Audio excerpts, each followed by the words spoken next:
March 15th, 2020. The world is in chaos, and we're bowling a stepladder final, the PBA World Championship between Jason Belmonte and Anthony Simonsen, both joining us today, and we will walk through the title match of that World Championship. Fans were banned from the stepladder finals, except for immediate family, and this was the one case over the course of your career where you actually had your entire immediate family there, pretty much making up most of the crowd. How was that, bowling in front of no fans except for your immediate family? With that whole week leading into it, especially the last couple of days before the show, was one of those, everyone was just talking about the coronavirus, and no one at that point truly saw what was going to happen. We were all like, okay, it's getting serious. We don't know how serious this is going to get, but we know it's pretty serious right now. So when I walked into that facility and there was just no one in there, that was one of the weirdest feelings. But what made it feel more comfortable was, I think I had Sylvie on my shoulders when I was walking in, and Aria and Hugo were kind of like a couple of steps in front of me. And I just remember thinking, this is pretty cool. Like, I'm about to go and play a major championship right now, and I've got my family here. Even though no one else is in this entire building, these are the only ones that I really want in the building. So it was cool. It was really, really cool. I felt like it added a little bit more pressure because, when you would hear a clap, you knew it was theirs. And, when there's a big crowd, you can draw inspiration from a sign that a kid, writes for you, or a moment that happens that kind of can break the ice. Some crowd member will yell something funny and it'll just relax you a little bit. But this time it was a very, very different feeling, but special nonetheless. And Anthony, you got a couple matches to get settled into the show with no fans. Did that kind of help that you bowled 2 full games? It's definitely weird. Normally, obviously there's different things going on. I think I will say it helped with who I bowled. Me and Frankie are pretty good friends off the lane, as well as me and EJ. So it didn't make things as weird. I felt like, we're still chit-chatting during commercials. But it was definitely, weird. Like Jason said, you're walking into the facility and you're used to seeing, a few hundred fans standing there trying to get autographs and this and that. And you're literally on a straight line, straight to the paddock, straight to the pair with, no interruptions, which, did kind of give it a little bit of an eerie feeling. I actually want to make a comment right now, Anthony. And one of the things that I noticed on that screen is, and Randy circles it, you're 23 years old, but you're 7 years pro. Like, I'm trying to think back when I was 16, what was I doing? And I was bowling in Orange, right? Like, I was in the middle of nowhere, bowling here in Australia. And you were already out on the pro tour and having, such an amazing start to your career already. So I think those numbers are a little bit, they're just mind-blowing to me at how great you are at such a young age. I appreciate that. So, getting started into this match, like I mentioned earlier, my bar reaction starting to get a little funky. And for me, particularly with this ball, I feel like I'm able to use it from many different parts of the lane. But I feel like when I'm using it, it's getting to the same part of the lane all the time, if that makes sense. It's kind of a ball where I feel like I can only use it in a certain window down the lane. And if I'm out of that window, I can't. And we were kind of getting the angles a little too steep, I think, for that particular ball. But it give me the best ball reaction up until that moment. Well, the lanes were incredibly tight down lane. We had a bunch of urethane thrown in the first few matches, the practice as well with urethane. Then you had, yourself, EJ, just tearing up the middle of the lane a little bit. And then obviously I get out there with some practice and my rev rate. So it was getting really, really, really lazy down lane. And actually, EJ, in his final 2 or 3 frames, he moved further right and threw it a little firmer. And I actually thought that's what you were going to do, and kind of reminisce a little bit from the Players' Championship when you beat me, when, I was kind of curving it, you moved a little further right. So when I saw that you didn't do that, my mindset was like, okay, well, we're going to play the same parts of the lane. He can curve it like I can. It's going to come down to just making better shots than he. And I felt a lot more comfortable knowing that you were playing that same area as I was, because whenever you move a little further right, I start thinking, what does he know that I don't? Like, what does he has some information that maybe I should know, and should I do the same thing? So it relaxed me a little bit. Yeah, for me on this pattern, scores particularly throughout the week were pretty high. But I'd actually tried that a little bit in different portions of match play, like you said, moving back to the right and a little firmer.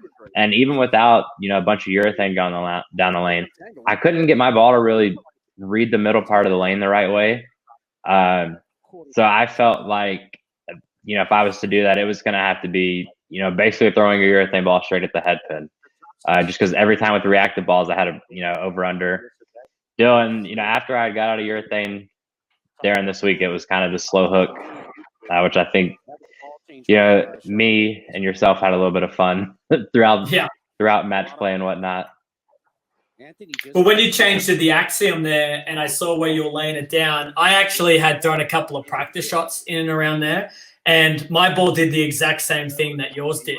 So even though you split, my understanding of your game is when your ball goes high like that, you can just move a bunch left. And then I realized, okay, he's not going to stand that far right again. He's going to jump right on top of you, or maybe even further left of you. So we need to hunker down right now and get some strikes on the board, because my feeling was the lanes were going to manipulate as you jumped in. I didn't want to have be behind in the match and not be further left than you. Otherwise, I was probably going to see an open frame somewhere. So, then you move way left, slow it down, and then do what Anthony Simonsen does, just guess correctly and strike. So you're pretty cranky because you're like, I should have started the match there. Yeah, you can see the irritation. I mean, you can see it in the sweat on my face. And it's actually, I can't remember if there was a commercial break during this title match, but somebody asked me, like, Anthony, are you feeling okay? And I'm like, yeah, I'm just hot. I have 16 in the second frame, and title match of a major, I'm going to be a little irritated. That's a treat to see. Always talks about it. Now we can really put a name in the face. Matt Kimberly, not the kid. Wow. And that's pretty much what I was doing for the match play portion of the World Championship. Just after the first couple of games, I think we all played much further right. I think I used a little urethane to start with in those rounds, and that's what kind of happened on TV. The guy started with urethane playing further right, and then when it was time to get out of the urethane, I just made that, Mother May I big move left. And then that was it. It just came down to speed control, maybe moving a little with your feet, but not too much changes, from there onwards. Yeah, especially being, there's realistically, 3 shots on each lane left.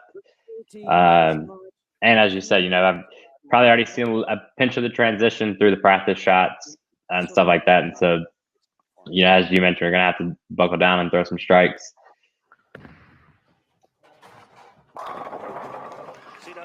That was big. For me, that frame there and the way that I saw the ball carry, because I remember when I got out of it, I kind of hit up on it a little more than I was hoping to. And usually when I do that, the ball stands up a lot earlier, which then creates like that flat 10 or just that. You can just tell it ring 10s, but it's just the ball isn't rolling through the pins the right way. So when the 6 pin actually slapped the 10 out on that shot, I realized, all right, well, that wasn't a great shot. You got that hit.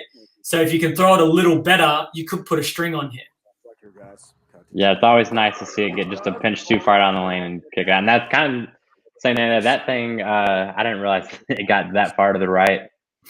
I did. As you said, I was watching it going, it's going to go in the gutter. That's going to go in the gutter. And I'm like, now it's going to strike. No.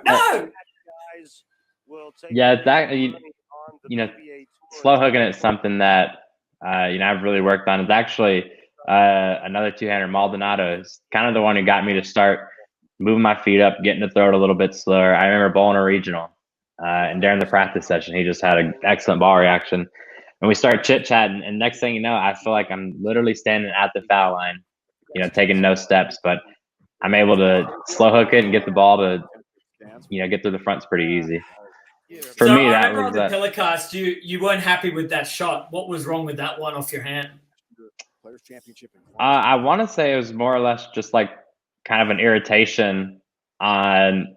It was more or less irritation on not using that ball to start, and then that was kind of one of those shots where it's a really good shot and it doesn't strike, and then knowing that I have 16 in the second, and already pretty far behind.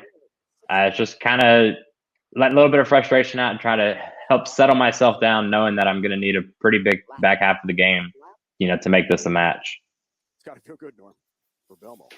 Yeah, well, in my experience with bowling against you, plenty, striking out from the fifth is something that you are no stranger to. So, I had one thought: just bury these next two, and then bury the next two after that, and then bury the next two after that, because you've just proven time and time again that you're never out of the potential of striking out from wherever you are. So that one was pretty good. I was really, really happy with the way that went through the pins. And then I remember coming back to this left lane. Hey, you got away with that hit before. Let's throw a better shot now, and get the ball going through the pins the right way to keep the string alive. 5-3 all-time head-to-head on TV with Simonsen. 227. Plus, I heard my daughter say, "Go, Dad!" So, I didn't want to disappoint. I didn't want to disappoint her. All 10 back again. And see, that lane, if you like, kind of like you said, the little off hit, and I couldn't really decide if it was the topography on that lane, or if it was just a little bit of the urethane and kind of right where our balls were starting to hook at. But you could definitely see on that lane they wanting to scoot just a little bit further every time. Yeah, and I actually didn't mind that, because I found that left lane and the pin decks, I found the rack to be just a little more open from the 6 to the 10. So when you see the 6 and the 10, for me, just a little bit more open, I seem to see that slap of the 6 into the 10 more often. So even though they were a little bit tighter, and you're right, I actually felt like right in front of the pocket, they were a little bit tighter. I was actually okay with that, because I'm like, as long as your speed is slow, the rack should help you in striking. The only thing you couldn't do is you couldn't get it a little too far right, and you couldn't throw it firm. If you threw it firm, and even if it did hit the pocket, I kind of felt like that little puddle there just pushed it. Would never get it up the hill the right way. It would never get it up the hill the right way. So, and I actually think this frame that you throw right now, I think you do the exact same thing that I was like hoping not to do, right? Like just get it in a little bit, have it a little firmer, and then it was gone. Yeah, that's kind of that is a miss. It's a tendency of mine is the in to out. Trying to, instead of using my legs to push it the right direction, I tried to use my body. And as you said, hand doesn't ever get to slow down in the right spot. Missed a little in, and nobody's really thrown any shots further left than where we are now. So there's definitely not a good chance of that one making the corner. It's honestly, mate, it's what makes our game so hard to understand for the viewer is even though we have blue oil, we just don't have the visual key to show that puddle the way that it is and the way that it feels when you're bowling. So I could see it, and I knew you got to get it just a little bit around it. And the same on the right lane. You probably had more recovery on the right lane, but again, you couldn't miss in and throw it firm because it just wouldn't hook. It wouldn't hook. No, it was unbelievable. Like as soft as it was, all week, and the scoring pace was so high. You still had some keys that you couldn't do. Like even though they were easy, you couldn't. Yeah, no matter what happened, never strike. It's funny to see Hugo standing back there, and it's kind of cool for him, I imagine, because he is literally in the same spot that he had been in all week, except the only difference is he's watching on TV now. He loved that week, and it was so cool to I don't know, walk back and give him a high five. And he would ask me questions. And then every now and then he would be like, I got to go to the bathroom, Dad. I'm like, all right. And then he would take a while. And I would say, hey, did you get lost? And he would say, oh, no, I just stopped to watch Anthony Simonsen bowl.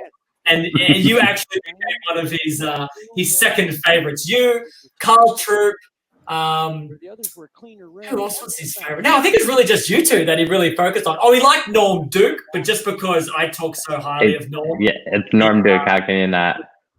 So I want to go and talk about this shot. This was the frame that I let the moment get away from me. I thought, strike right now, and it's over. Like, do it right now. And I let that thought process change based on what I was hoping for the result. And, the ball double bounced a little bit when I got a little loft onto it. It got to that spot we were just talking about where it was a little tighter down the lane, and it was a little firmer than the rest. So it really had no chance. I was really hoping for an easy spare, and I didn't get it. Now I'm looking at the score going, all right, maybe I'm up 30, but another open on that lane and Anthony strikes out, then I'm done.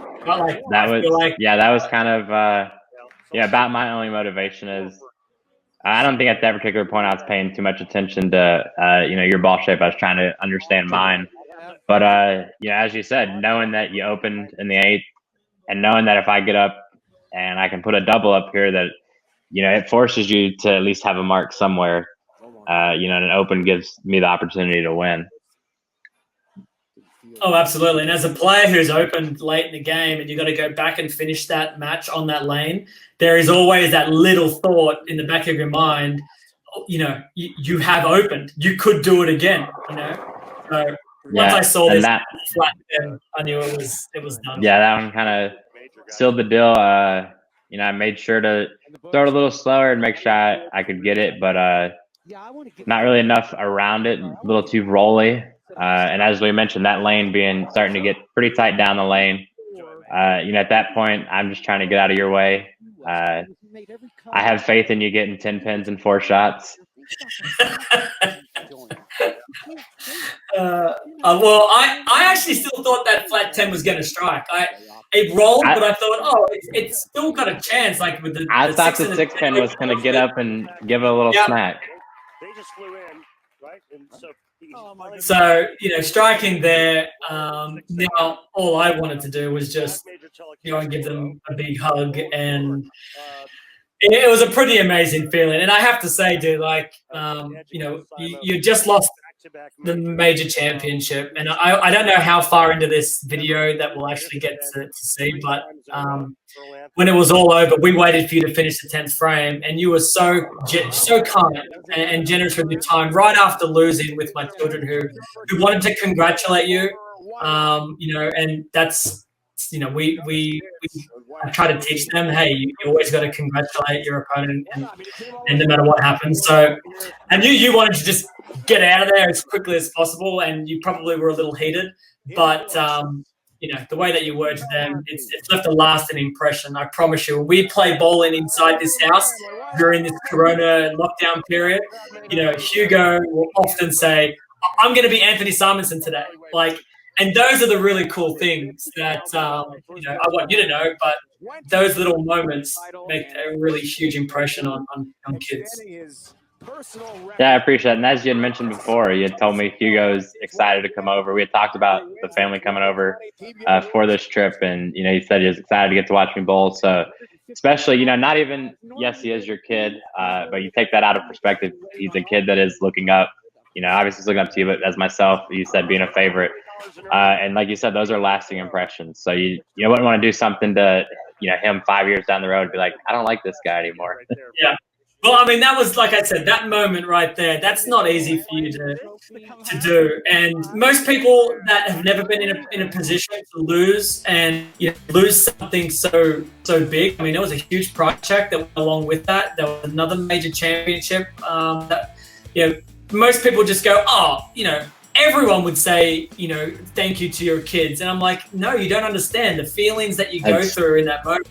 It's hard. It's very hard to come back to reality and act in a way that is right, but it's not easy. So I really, really appreciated it. And then, $75,000 for you or whatever it was. It was still a good $70,000, still a good check, still a good week. I can't complain. That was kind of, honestly the biggest, at the end of the day, yes, we want the title. But at the end of the day, I was like, you just made a lot of money. It's been a good year.